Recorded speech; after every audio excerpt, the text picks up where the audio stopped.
พ่อค้ามาสงขลาในก็เคยมาลัดในลองโซเชียลมีเดียอีกนะครับตั้งแต่พี่น้องเขาจื้อสองเจ้ามีเดียนั่นครับเนาะเงาไล่มีเดียย้ำเหลือไรเนาะมันว่าพาหุลิกมันสาพามาคอมพิวเตอร์มันพ่นพามาว่อนประจำจะลดจับกาประจำกล่องมันอีจะปล่อยจานเนี่ยย้อนเปมีเดียเซเนี่ยกวนเฮากำพองไล่หลีไล่เปลี่ยนไล่กัดเหียนย้อนมันก็มีทั้งนำเนาะอันไล่ทบเขียนย้อนเบอร์มิติยาเนี่ยก็มีทั้งนำกับนั้นเลยจื้อพ่อแม่พี่น้องอันที่อยู่ในเมืองใต้เสียและใครเข้าเมืองไทยเสียมวาดเนาะเราไล่เมื่อเดียวในโหลดให้ปึงเองมิติยาเสียเหตุการณ์กว่าเพราะปึงเองมิติยาให้เหตุการณ์กว่านะในเมืองไทยก็ห้องหับหลายๆตีกันนะหลายเมืองก็ห้องหับหลายๆตีครับเสื่อเขียนป้ายมิติยานั้นอันจื่อเสียงเจ้าเก่าลงหลังนั้นยกตัวอย่างตัวแตกในเมืองไทยมีนางเจิงก่อนหนึ่งค่ะเนาะ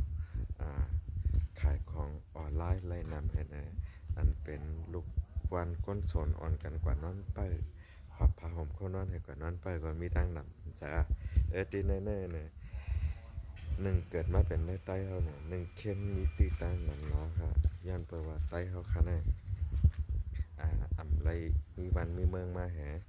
กเป็นไต้ผ่านวันผ่านเมืองมาเขาตั้ง70 ปีปลายเนี่ยเลยอยู่โฮมเปิ้นให้เลยเนี่ยหมอความเปิ้นก็มีตั้งนำเนาะอยู่โฮมมานเหหมอความมันก็มีทั้งนำไปอยู่โฮมจอมเขขางจากกว่าเจ้าในแห่หมอความเปิ้นแห่ขึ้นเอาความเปิ้นเนื้อแห่อิงอ่างเอามิติยาแห่หาล็อกไล่หากินในมิติยาเนี่ยก็มีตั้งนำมานั่งกงมณีเฮาคากงมณีฮาพาสปอร์ตวีซ่าพ่อเมกจำกัดในก็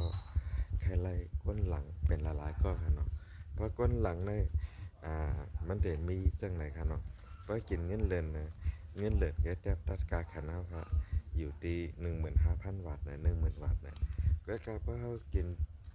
เปอร์เซ็นต์มันให้เปอร์เซ็นต์มันให้นะมานั่งค่าเขากินเปอร์เซ็นต์ในของมันนี่1 โหใน700 ถึง 1,200ไล่นำเลยนั่นก่อนครับต่อปีแบบนั้นเลยใครฝากรัดเนี่ยปีตีไก่น้องตีจำเนาะซื้ออันเขียนป้ายมีติยานั่นนะคัดใจเฮ็ดกว่าซื้ออันหมอคอมพิวเตอร์นั้นคัดใจเฮ็ดกว่าสั่งเจอว่าญากวนหลีกวนปันตื้อตั้งคายมยามว่าปีน้องเขาก็หนึ่งแต่มีตื้อตั้งอยู่แต่เด็กขึ้นอย่ามาส่งแต่เด็กยากก็จุงมือนั่นนะเหมือนห่างตั้งคาเขาแน่ตอนฮับกูก็ค่ะก็อันใจมีติยาเป็นนะมานั่ง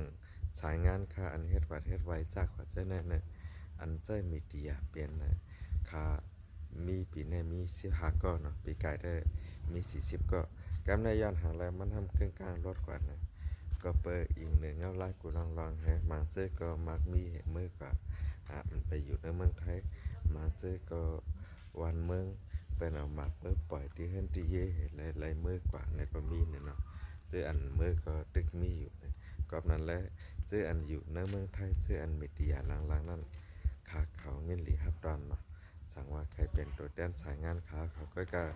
โหลดไรฮู้ลิกโหลดไรหมอลิกเมื่อไรเมื่อหนึ่งเนาะลิกมันก็เอาลิกไต้ก็ลิกไทยลิกอังกฤษโหลดไรหมอลิกเมื่อไรเมื่อหนึ่งแต่ที่เต็มหมายครับเนาะป้อมฮู้ลิกเห็นหลังเลยก็ใครขันใจก็ไปก็ขันใจเสร็จแล้วก็สั่งว่าเจ้าเก่าลงแล้วมีผู้ติดตาม50,000แล้วเดเฮ็ดคือให้มันป้อนหลังกว่าแทงให้เฮาคักป้อนข้อมูลปันไหนในก็ยินหลิยินจมค่ะเนาะยินจมกูป้อนค่ะข้าวจื้อเสร็จเส้นรายจ่ายยังเคยเจ้าข้าวอยู่ไว้กรุงเทพครับมาส่งครับบ๊ายบาย